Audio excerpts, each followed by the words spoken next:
Hi, இந்த வீடியோவில் நம்ம என்ன பார்க்க போகிறோன்னா, நம்ம வந்து ஓவராலாக ஒரு 30 டேஸ் இல்லை 1 மந்த் அப்படின்ற மாதிரி நம்ம ஒரு பெரிய மேசிவான பர்சன்டேஜ் வந்து கேப்சர் பண்ண நம்ம எதிர்பார்ப்போம்.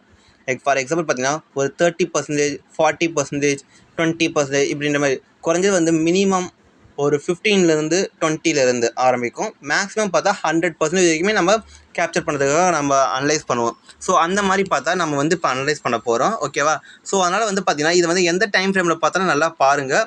அண்ட் தென் ஒரு முக்கியமான விஷயம் என்னென்னா, இன்கேஸ் மார்க்கெட் நம்ம சொல்கிற மாதிரி வேறு ஏதாவது ரியாக்ட் ஆச்சுன்னு வச்சுக்க, முக்கியமாக கீழே கமெண்ட் பண்ணுங்கள், இல்லை நம்ம டெலிகிராம் சேனலில் வந்து மெசேஜ் பண்ணுங்கள். நம்ம அதுக்கேற்ற மாதிரி உங்களுக்கு வந்து கரெக்டான ஒரு ஐடியா கொடுப்போம். இப்போ பை பண்ணலாமா வேண்டாமா அப்படின்ற மாதிரி உங்களுக்கு ஒரு சரியான சஜஷன் கொடுப்போம். சரிங்களா? இது வந்து ஃப்யூச்சரில் நடக்குது. ஸோ இப்போ நீங்கள் உடனே பார்த்தீங்கன்னா நீங்கள் அதுக்கேற்ற மாதிரி நீங்கள் ட்ரேட் பண்ணலாம். பட் ரிஸ்க் மணி மேனேஜ் பார்த்துக்கோங்க. ஃபர்ஸ்ட் ஆஃப் ஆல் நம்ம வந்து இதை என்ன பார்க்க போனால் வீக்லி அனலைஸ் நம்ம பார்த்துருவோம். அதுக்கு முன்னாடி நம்ம வீக்லிலாம் முன்னாடி மந்த்லி பார்த்துருமா? ஆக்ஷன் வந்து ப்ரைஸ் ஆக்ஷன் எந்த மாதிரி க்ரியேட் ஆகிக்குது. நம்ம வந்து எந்த ஒரு மூவிங் ஆவரேஜ் அண்ட் பிஓட் வந்து யூஸ் பண்ணுவோம். பட் எதுக்கான ஒரு கன்ஃபர்மேஷனுக்காக. அது தென் நம்ம எந்த ஒரு இண்டிகேட்டரும் யூஸ் பண்ணக்கூடாது. ஆர்எஸ்ஐ இருந்தாலும் சரி, அண்ட் தென் வால்யூம் இருந்தாலும் சரி, பொலிஞ்சர் பிளான்ஸ் எதுவுமே யூஸ் பண்ணக்கூடாது. வெறும் சிம்பிளாக தான். ஏன்னா நம்ம வெறும் சிம்பிளாக மெத்தடை யூஸ் பண்ணி நம்ம பெரிய மேசிவான ப்ராஃபிட் பார்க்கணும். அதுதான் நம்மளோட ஐடியா. இங்கே பாருங்கள், ஃபர்ஸ்ட் ஆஃப் ஆல் இங்கே வந்து மார்க்கெட் ஓப்பன் ஆச்சு. அது தொடர்ந்து செல் ஆஃப் ஆகிடுது மார்க்கெட் ஆல்மோஸ்ட். அதுக்கடுத்து பார்த்தீங்கன்னா ஒரு சின்ன ப்ராஃபிட் புக்கிங். ஆல்மோஸ்ட் பார்த்தீங்கன்னா நம்ம எவ்வளோ தூரம் செல் ஆஃப் ஆனதில் எவ்வளோ தூரம் 70%, 75% செல் ஆஃப் ஆச்சுன்னா அதில் குறைஞ்சி பார்த்தீங்கன்னா ஒரு 50% வந்து மார்க்கெட் வந்து ரெக்கவரி ஆகிடுச்சு.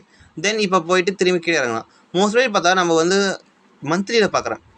எப்பயுமே மார்க்கெட் பார்த்தீங்கன்னா டவுன்ஃபால் ஆச்சா அப்ஃபால் இப்படி ஆகாது. ஃபர்ஸ்ட் ஆஃப் ஆல் இப்படி கீழே இறங்கும், அண்ட் தென் மேலே போகும், ப்ராஃபிட் புக்கிங் ஆகும். அதுக்கடுத்து ஒரு சின்ன சைட்வேஸ் மாதிரி ஆகலாம். அதுக்கடுத்து வேணால் அப்வர்ட் ஆகலாம். இப்படி ஒரு செக்ஷன் இப்படி ஒன்று ஆகலாம். அப்படி இல்லையா மார்க்கெட் வந்து இன்னொரு மூமெண்ட்டு ஆகும் வாய்ப்பு இருக்குது. எப்படின்னா இப்போ கீழே இறங்கினா மேலே போயிட்டான், அதுமாதிரி சல்லுன்னு கீழே இறங்குவோம். அதுக்கடுத்து திரும்பி வேணால் மார்க்கெட் வந்து கொஞ்சம் அப்வர்ட் கொஞ்சம் ரேஞ்ச் மாதிரி ஆகிட்டு மேலே போகலாம். இந்த 2 சினாரியோ தான் இருக்குமே தவிர, ஆனால் மோஸ்ட்லி எல்லா நேரமே சொல்கிற சினாரியோ என்னென்னா கீழே இறங்கினா அப்படியே சல்லுன்னு மேலே போக மாட்டான். அதனால் இது ஒரு நல்ல ஒரு ஓப்பன் ஆனது செல்லிங்கில் இருக்கும்போது இங்கே வந்து செல்லர்ஸ் அதிகமாக இருக்கிறாங்க தான். அந்த இன்னும் பையர்ஸ் வந்து தேவைப்படுது. இப்போ இங்கே பை பண்ணாதவங்க வந்து டேரெக்டாக இங்கே பை பண்ண மாட்டாங்க. ஏன்னா மார்க்கெட் வந்து பை ஆயிடுச்சு. ஸோ ஒரு சின்ன புல் பேக் வரட்டும், வெயிட் பண்ணுமே அப்படின்ற ஒரு மைண்ட் செட்டில் இருப்பாங்க. அப்படி இருக்கும்போது என்ன ஆகும், இங்கே பையர்ஸ் இருக்க மாட்டாங்க. ஸோ இன்னும் கொஞ்சம் கீழே இறங்கட்டும். இதே இந்த லெவல் ஆல்மோஸ்ட் இப்போ அப்போடாங்க இதை வந்து ஆல்மோஸ்ட் 50% கீழே இறங்கும். அதுக்கடுத்து ஓகே வேணா பை பண்ணலாம், இல்லை இந்த லெவலில் கிட்ட பை பண்ணலாம். அதனால தான் பார்த்தீங்கன்னா வந்து யூட்டன் ஆகிற இடத்துல வந்து பார்த்தீங்கன்னா வச்சுக்கி ஒரு பையர்ஸ் அதிகமாக இருப்பாங்க.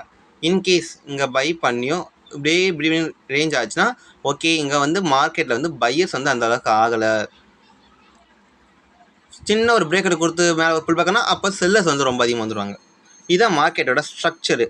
ஸோ அப்படி இருக்கும்போது பார்த்தீங்கன்னா இப்போ வந்து இப்படியே மேலே போயிடக்கூடாது. இப்போ மேலே போகலாம், இந்த இடத்துல வந்து திரும்பி ஒரு செல் ஆஃப் பண்ணிட்டாங்கன்னா நம்ம வந்து கன்ஃபார்ம் கீழே வந்துடணும். ஓகேவா? இப்போ கண்டிஷன் பார்த்தீங்கன்னா மார்க்கெட் வந்து ஃபர்ஸ்ட் புல் பேக் போனோன்னா திரும்பி கீழே இறங்கணும். அதேமாதிரி பார்த்தா கொஞ்சம் மேலே போயிட்டு திரும்பி கீழே இறங்க வாய்ப்பு இருக்குது.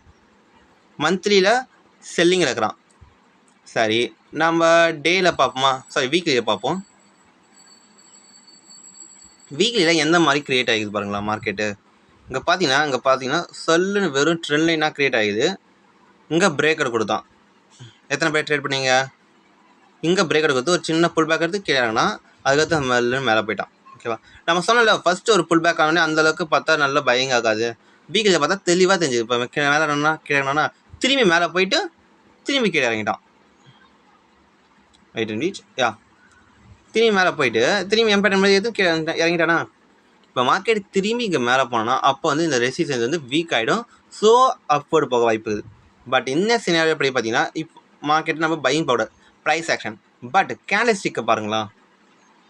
இந்த கேண்டல்ஸ்டிக் பேட்டர்ன் பார்த்தீங்கன்னா ஒரு பர்ஃபெக்டாக பையிங் கேண்டல்ஸ்டிக்காக இருக்குது. செல்லர்ஸ் வந்து அதிகமானாலும் பட் செல்லர்ஸ் வந்து அதிகமாக ஆகலை. ஸோ இப்போதைய கண்டிஷன் பார்த்தீங்கன்னா இங்கே பையிங்கில் இருக்கிறான் அப்படின்றத மாதிரி இங்கே தெளிவுபடுது. சரிங்களா? ஸோ நம்ம வீக்லிக்கு ஏற்ற நம்ம வந்து டேக்காக மாற்றிடலாம். ஓகேவா? டேக்கு வந்தாச்சு. Okay, 1 minute. First of all market வந்து எங்கே செல் ஆஃப் அதிகமாகிக்கிறாங்க, இந்த லெவல் பிரேக் அவுட் ஜோன். அதுக்கடுத்து வேறு எங்கே நல்லா யோசிங்க. இந்த லெவல்கிட்ட பிரேக் அவுட் ஜோன் ஆகிக்குது. வேறு எங்கேயாச்சும் பார்த்தீங்கன்னா இங்கே லெவல், வேறு எங்கேயுமே மார்க்கெட் இல்லை. Last break out zone wait and clear பண்ணிடலாம். இங்கே பாருங்களா, லாஸ்ட்டு பிரேக் அவுட் ஜோனை வந்து பிரேக் அவுட் கொடுத்து போயிட்டான். தட் மீன்ஸ் பையர்ஸ் வந்து அதிகமாக இருக்கிறாங்க. இது நான் சொல்கிறது வீக்லியில் சொல்கிறேன், சாரி டேயில் சொல்கிறேன். பிரேக் அவுட் ஜோன்லாம் வந்து இப்போ வந்து ட்ரேடபிள் ஆகின்னு இருக்குது. ஸோ தட் மீன்ஸ் இங்கே வந்து டேயில் பார்த்தா பையிங்கில் இருக்கிறான். டேயில் பார்க்கும்போது அது மட்டும் பையிங்கில் கிடையாது. நல்லா பாருங்களா, இங்கே ஒரு ட்ரெண்ட் லைன் வந்து க்ரியேட் ஆகுது. ஓகேவா? இப்போ தெரியுதா? இங்கே பாருங்கள், ஒரு ட்ரெண்ட் லைன் வந்து க்ரியேட் ஆகுது. First and then second, third, then fourth, fifth, இந்த மாதிரி ட்ரெண்ட் லைன் வந்து க்ரியேட் ஆகிட்டு ஒரு பிரேக் அவுட் வரும்போது நல்ல ரேஞ்ச் ஆகிட்டு தான் பிரேக் அவுட் கொடுக்குறான். ஸோ அப்படி இருக்கும்போது இங்கே பார்த்தீங்கன்னா இங்கே வந்து பையர்ஸ் இருக்கிறாங்க. சரிங்களா? சாரி, ஒரு இன்டர்பிரேஷன் ஆகிடுச்சு. இங்கே பாருங்கள், ஒரு ட்ரெண்ட் லைன் இருக்குதா, அண்ட் தென் பார்த்தீங்கன்னா ட்ரெண்ட் லைன் வந்து இங்கே ஒரு ஜோன் கிளம்பிக்குது, க்ரியேட் ஆகிடுது. சரிதா? ட்ரெண்ட் லைன் வந்து பிரேக் அவுட் கொடுக்கும்போது இங்கே வந்து ஜோன் ஆகிட்டு அதுக்கடுத்து பிரேக் அவுட் கொடுத்துரும். தட் மீன்ஸ் பார்த்தீங்கன்னா டேயில் வந்து பையர்ஸ் அதிகமாகிட்டாங்க. ஸோ அப்படின்னா இருக்கும்போது நம்ம வந்து குறைஞ்சது இங்கேருந்து நம்ம அடுத்த பிரேக் அவுட் ஜோனுன்றதோட ரெசிஸ்டன்ஸ் இந்த லெவல் வரைக்கும் நம்ம எதிர்பார்க்கலாம். நம்ம இது வந்து ஒன்ஸ் டைம் வச்சுப்போம். ஒன்ஸ் டைம்ன்றது கூட வேணாம், டாட்டர் லைன். சரிங்களா? இப்போ பாருங்கள், இது தெளிவாக இருக்குதா? இப்போ மார்க்கெட் வந்து இங்கே பிரேக் அவுட் கொடுத்துட்டு திரும்பி ரேஞ்ச் ஆகிட்டு இப்போ மேலே போய்க்கிறேன். இங்கே போயிட்டு திரும்பி ஒரு சின்ன புல் பேக் எடுத்துட்டு திரும்பி போக வாய்ப்பு நிறையாவே இருக்குது. இப்போ மேலே போய்ட்டு ஒரு சின்ன புல் பேக் வந்து இப்படி கூட போக வாய்ப்பு இருக்குது. ஸோ அதனால் நம்ம வந்து இங்கே வந்து பை பண்ணலாம். பட் மினி டைம் ஃப்ரேமில் நம்ம பார்க்கணும்ல. இப்போ நம்ம டேயில் பை பண்ணலான்ட்டு பை பண்ணிவிட்டு மினி டைம் ஃப்ரேமில் வந்து ஒரு ரெசிஸ்டன்ஸ் ஆகிட்டோன்னா அதுதான் நமக்கு பார்க்க வேண்டியதாக இருக்குதுங்க. இப்போ மார்க்கெட் வந்து பார்த்திங்கன்னா இங்கே சின்ன ட்ரெண்ட் லைன் பிரேக் அவுட் கொடுத்து கிளம்புனா, அதே மாதிரி இப்போ மார்க்கெட் இங்கே திரும்பி கீழே வந்து ஒரு எம் பேட்டர்ன் இப்படி டபிள்யூ பேட்டர்ன் க்ரியேட் பண்ணும். அது இல்லைன்னா ஒரு புல்லிஷ் இந்த மாதிரி ஒரு ஹேமர் டைப் கேண்டில் ஸ்டிக் வந்து பேட்டர்ன் வந்து இங்கே க்ரியேட் பண்ணணும். அதுக்கடுத்து வந்து தான் நம்ம பை பண்ணணும். இப்போ மார்க்கெட் வந்து இப்போ செல்லிங் கீழே வரான்ட்டு நம்ம போய் பை பண்ணக்கூடாது, அது தப்பு. அது வந்து ஒரு நல்ல ட்ரேடருக்கு அழகில்லை. நம்ம அப்படி பை பண்ணக்கூடாது. வெயிட் பண்ணி அதுக்கடுத்து தான் பை பண்ணால் மட்டும்னா ஒரு நல்ல மூமெண்ட்.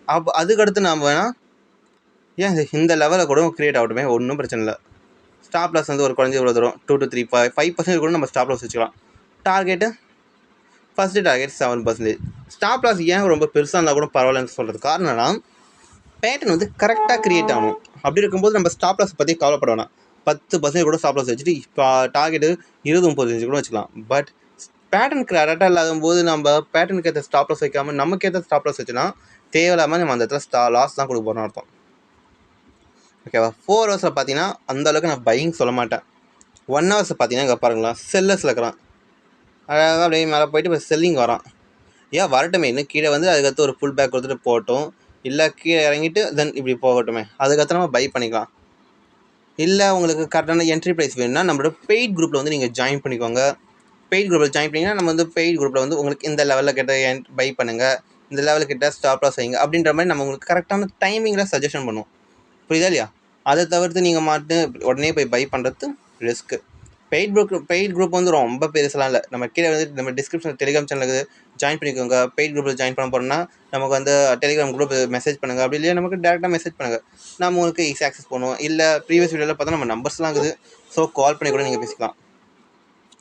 அப்படி இல்லையா கற்றுக்கணும்னு ஆசைப்பட்டால் நம்ம வந்து கோர்ஸ் மாதிரி சொல்லிக் கொடுக்கணும்.